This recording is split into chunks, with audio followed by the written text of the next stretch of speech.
Hey, so you're thinking about moving to Henderson here in Nevada, and you've heard all of the good things to know about living in Henderson, but maybe you're thinking, well, what's the cons? What are the things that I should be aware of?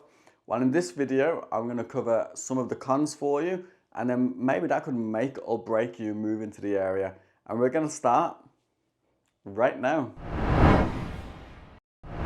One of the first cons about living in Henderson are HOA communities. I know, and I see it in my comments, and I hear it from you guys when you reach out a lot of the time. A lot of people really do not like HOA communities, and a lot of the communities, Henderson is a city in southern Nevada, and then a lot of the communities within Henderson are going to have HOAs. So if you're thinking of Inspirada, where I live, Cadence, McDonald, Highlands, if you're thinking of Anthem, all of these communities are going to have HOAs with them. There are going to be parts of Henderson that don't have HOAs. Even Green Valley, most of Green Valley also has some part of a HOA. If you're living in a gated community, then you're definitely going to be part of a sub-association HOA as well. So that's also something to think on mind. I know a lot of people want to live in gated communities. Well, they're going to have a second association to deal with as well. There are going to be parts of Henderson, though, as I said, that don't have HOAs. And if that is going to be something that's important to you, definitely very, very important that you mention it to me when you reach out to me and we have those consultations at the start. Definitely important that you let me know, Peter, no matter what, I do not want to live in a HOA community. And I know some people have had bad experiences before, maybe in different states with HOAs. And there's also HOAs here that give HOAs a bad name in general as well. I can only speak from my own personal experiences, like I always do on this video. I never say I'm right, you're wrong, or I never say you're right and I'm wrong. I just talk from experience on my video. And then, as I said, with my HOA, I've never had any issue. I would prefer to live in a HOA community because I see the benefits that it offers. Definitely protects those resale values, helps keep the community, clean and vibrant, helps make sure everything is in a unified, not necessarily cookie cutter, but definitely in a unified order as well, as opposed to those areas where there's no HOA and some of the homes look a mess, unkept, untidy. So I definitely know, and I'm not thinking of selling my home anytime soon, but if I was thinking of selling my home in a HOA community, I feel I'm going to get a better return on my investment compared to some of those non-HOA communities. But then on the flip side, I know some people are like, I don't want anybody telling me what to do, what rocks I need to have in my front yard, what plants I need to have, what color my house should be, how many cars can park outside in the street. I know some of you don't want that either, so I can see both sides. Don't shoot me. I'm just telling you, I personally prefer to live in a HOA. That doesn't mean I can't help you find a home in a non-HOA community, but just be aware that most of the good communities in Henderson are going to fall within a HOA as well. So if that's an absolute deal breaker for you, we can look at other communities, we can look at other parts of the valley, but that's where we're at with Henderson.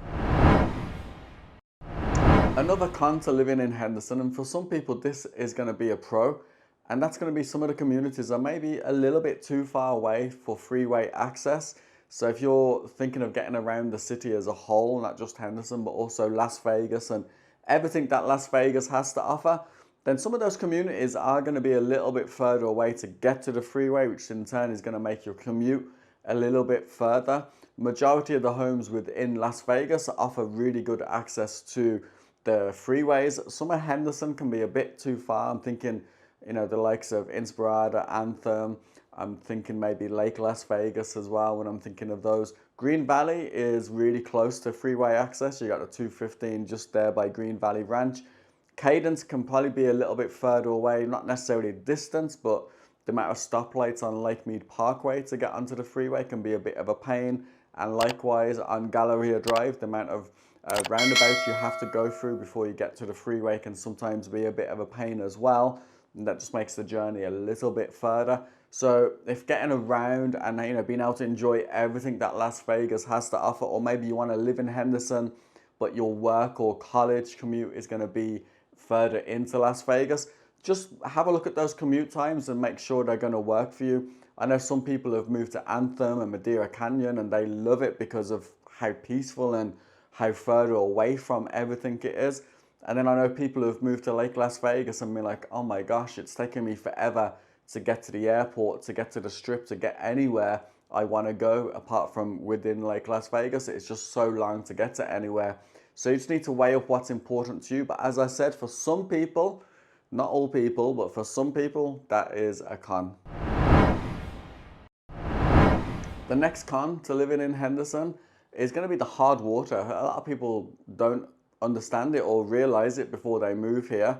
Maybe you've stayed in a hotel actually though, and you know some of those don't have water softener or water treatment systems, and you can probably feel it when you're showering or brushing your teeth. The water in the Southern Nevada area, Las Vegas and Henderson, is amongst the hardest in the country, and it's all done with the amount of minerals, and there's a rating, and I'll try and find the ratings for you. I think we're the second hardest water in the whole country.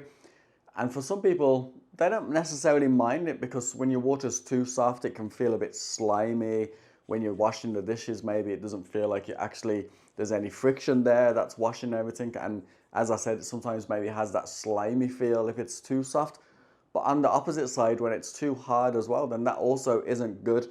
Definitely, it's not going to be good for your plumbing. It can cause a lot of damage to your plumbing over time, especially with that buildup of the minerals and the sediment, no matter how much you flush it out. And I always recommend if you have a home that doesn't have a water softener, then you should absolutely invest in one. And if it's a home that's got an older water softener, then maybe get a plumber to come out and make sure it's still working correctly. Make sure you're keeping it topped up with the right salts as well so that it can operate. You can change it if the water is too soft. You can change the settings and not have it as soft as it is, if maybe that's one you've inherited. If you're buying a new construction home, all of those these days are going to come pre-looped for water softener. You can go to Lowe's or you can go to Home Depot and choose one of the ones there. We have a DuPure system in our house that's working pretty good. So I would absolutely recommend getting a water softener. You're going to feel the difference if you're going from hard water to soft water. You're going to feel the difference when you're washing, when you're showering, the effect on your hair, the effect on your clothes when they come out of the laundry. You're not going to see such a build-up around your fixtures like your faucets or your shower head. So you will see a difference when you go from having hard water to having softer water, and it's definitely better for the long-term plumbing of your home because you definitely don't want to have that extra expense at some point. And you know, plumbers and tradesmen in general, some of those prices can get elevated pretty quickly if you don't have a trusted contractor or vendor to come out and look after it for you. So definitely make sure you have a water softener system. Drinking water wise as well, whilst I'm mentioning water, I would always say maybe get a reverse osmosis system if you can. We have one. It just gives the water to the back of our refrigerator and a little faucet by the kitchen sink. Some people do it for the whole household. I don't necessarily think that's a necessity, but just somewhere to have really good drinking water. In our other home where we lived, we didn't have the reverse osmosis. We used to just get 5-gallon refills of water from the grocery store and just have a little system there where we could, a little dispenser where we would get our water. So now that we've moved into a newer home, we've got the reverse osmosis, and that's definitely working well. And if you want any recommendations on water softeners or a plumber maybe to help you with the reverse osmosis, then reach out to me at any time and I'll happily share my good contacts that I've built up throughout my time in this business. Another con to living in Henderson is going to be the public transport. To be honest with you, the public transport in and around Henderson, especially with the communities, it does suck, if I'm being honest. I think that's the only way I can say it. I think it's an issue across the whole of Las Vegas, unless you're in the sort of downtown areas. There are buses that do run through the sort of center parts of Henderson. So depending on where you're working or where you're living, it might work out in your favor. You know, some people do move and they've already got one bus to go from where they're living in Henderson and even takes them to where they're working in Las Vegas. So you just need to make sure, if that's going to be important to you, you need to look up the bus route and make sure you're going to be somewhere aligned. I used to work with someone when I was a manager in Starbucks, and she used to live in Henderson, but she used to have to get 2 different buses, and quite often she'd have to leave like ridiculously early to get to work on time. And if those buses didn't overlap where they were meant to connect, so there was, I think, a 10-minute gap where she was meant to get off and then get on another bus.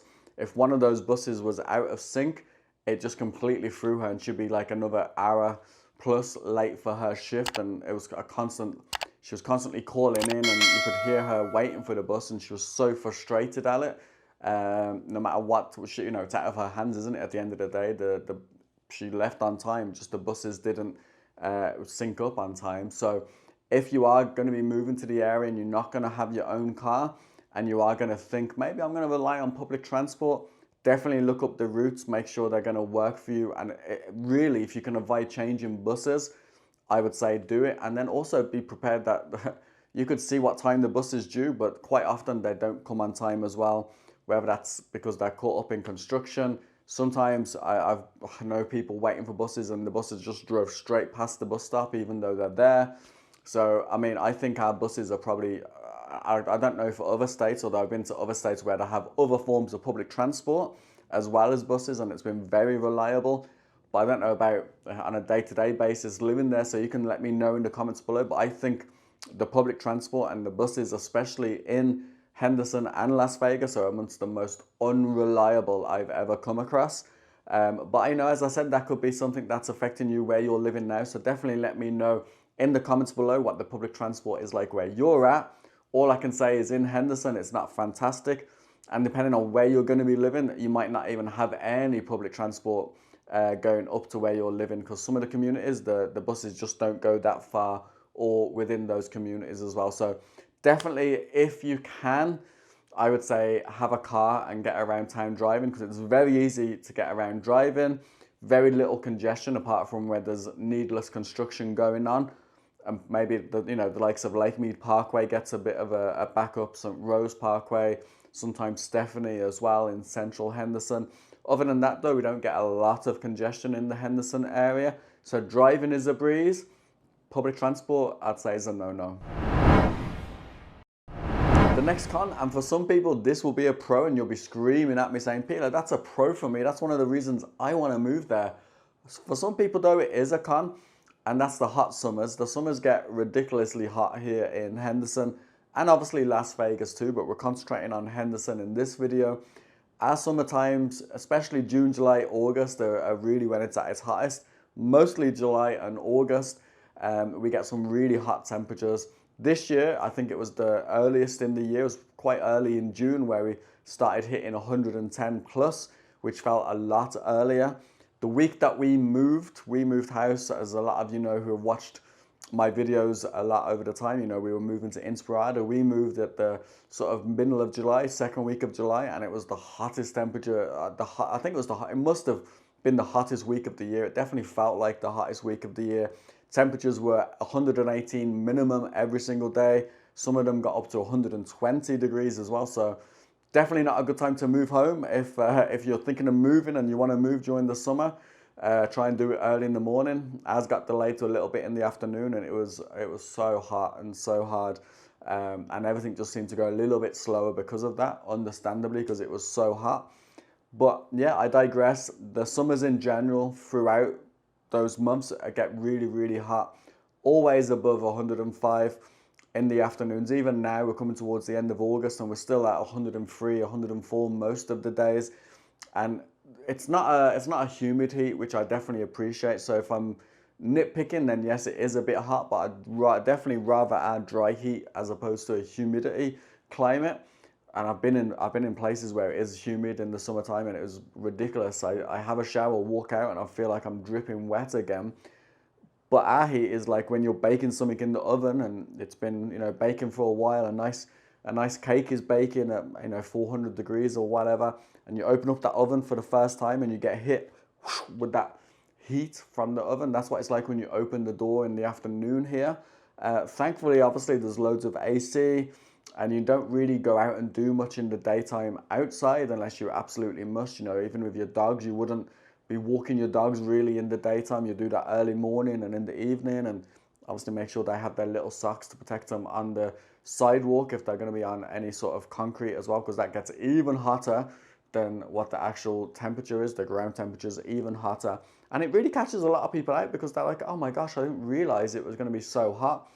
We have great water parks, Cowabunga Bay, Cowabunga Canyon, which are also a great way to cool down if you have kiddos Or if you're adults and you love water parks and some of the great slides there as well, that's always a great way to cool down. We have splash pads in the park, which is great for dogs as well. I sometimes see dogs in the splash pad getting a little rinse off as well as the kids obviously playing in there. So there are ways to cool down, but it definitely does catch some people out. They don't realize what it's like living in that type of climate. Maybe they've been here, as I said, for a few days, but living in it is completely different. And then, as I said, on the flip side, sometimes our winters catch people out as well. You know, our temperatures get maybe to sometimes the high 30s, low 40s. January, February seems to be, you know, maybe end of December, January coming into February seems to be the coolest months, which is obviously the winter months.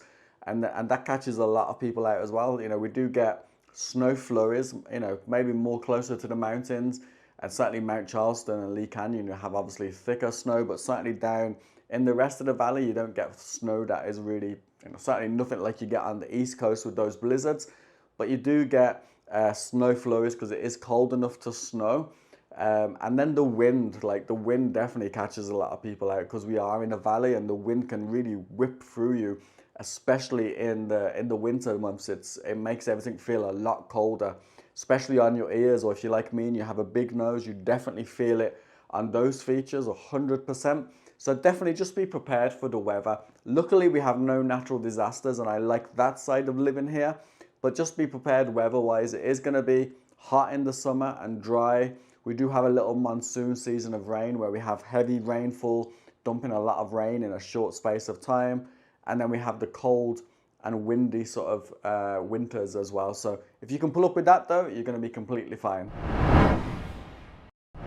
Another con for some people, and again, depending on where you're coming from, this might not be such a big deal. Maybe you're thinking, I'm moving from somewhere where it's humid and I'm going to have lots of creepy crawlies where I'm from. But the bugs that we have, you know, we do have bugs within Henderson. It's not bug free. We have scorpions. We have obviously lots of spiders. There are snakes as well, that desert sort of snakes that can, you know, especially if you're living somewhere closer to where so maybe a new construction area, there's lots of construction going on and it's not so built up. Maybe there are going to be snakes there as well. There are going to be maybe roaches around as well, depending on how clean your neighbor's house is. I always recommend really good pest control. We have a really good pest control that come out every couple of months and just spray in the walls and also do the perimeter. But you know, I know people who live in the same community as me that have noticed roaches. They have noticed scorpions as well. So definitely be aware that there are going to be bugs. I have seen a few spiders, and I'm a huge scaredy cat when it comes to spiders. I don't know what it is. I don't know if I was terrorized as a child with a spider or something, but big, small, whatever it is, I'm a big scaredy cat with spiders. So I have seen a few spiders. I don't mind lizards. Sometimes I've seen a lizard in the house and I let them stay a little bit extra and even rent-free because they obviously clean up a lot of the bugs and that's what they eat. So I'm happy when I see a lizard in the house because then I know they're going to take care of it for me in between my pest control. But we definitely do have bugs, so don't feel like they're going to be a massive amount of them and you know, massive infestation. But we are in a desert. We are in a desert climate, so there are going to be bugs. I had a friend who was sitting on a couch and at his house in the southwest area of Las Vegas, and a scorpion, he was asleep here, and a scorpion was on his chest, and as he knocked it off, he got stung by the scorpion as well. He described it as being slightly more than a bee sting, no major effects from it, but definitely caught him out by surprise because it was the first one he had ever had in his house. Also know of another family who had a sort of, not an infestation, but they had a lot of them in their backyard, and they had a young kid as well that they had to have it taken care of as well. So definitely, if you're squeamish when it comes to bugs, then the best way to do is have really good periodic pest control, and obviously helping keep your house clean and not giving them any food or water source. That's what I drill into my kids when they get scared when they see an ant, is to make sure they're not dropping sugar or any food on the floor. And if they do, then they don't have a right to complain about ants being in the house. So definitely we do have bugs, but I don't think compared to other states, they're actually that bad. And that's it, guys. That's some honest cons about living in Henderson, Nevada. Hopefully you've found this video useful. and hopefully it hasn't completely changed your idea of moving to Henderson. But I wanted to give you just a more rounded view and some of the cons that I've come to notice over my time living here. If you are still considering moving to Henderson and this hasn't put you off, then definitely do reach out. I'll put all my details there on the screen. You can pause it, take a screenshot, and then come back to my details, save them in your phone, and come back whenever you're ready, and then contact me however you're comfortable. And I'd love to have a conversation with you and see how I can best help you. I'd love to represent you on your move to the Henderson area, help you find that dream home and the perfect home that's going to work for you and your family as well. I enjoy making these videos, but the real bit that I enjoy is when I get to talk to you guys off camera and get to know you a bit more, and then be part of your journey moving to the area, especially moving from another state, and the trust that's put into me with purchasing a new home as well. It doesn't get lost on me. So definitely, whenever you can, however you're comfortable, reach out, and I would take great pleasure in helping you. And if you have enjoyed this video, please don't forget to give it a like. Also, give me a subscribe. If you please have enjoyed this video, then please definitely subscribe to my channel, because it definitely helps my channel grow and get in front of more people and help more people with the prospect of moving to the area as well. And then drop me a comment and let me know which was the worst con for you as well. Hopefully not all of them, and hopefully not enough to talk you out of moving here, but at least enough for information to give you a more rounded view. Thank you so much for watching though, guys. I appreciate each and every one of you. Until the next time, take care.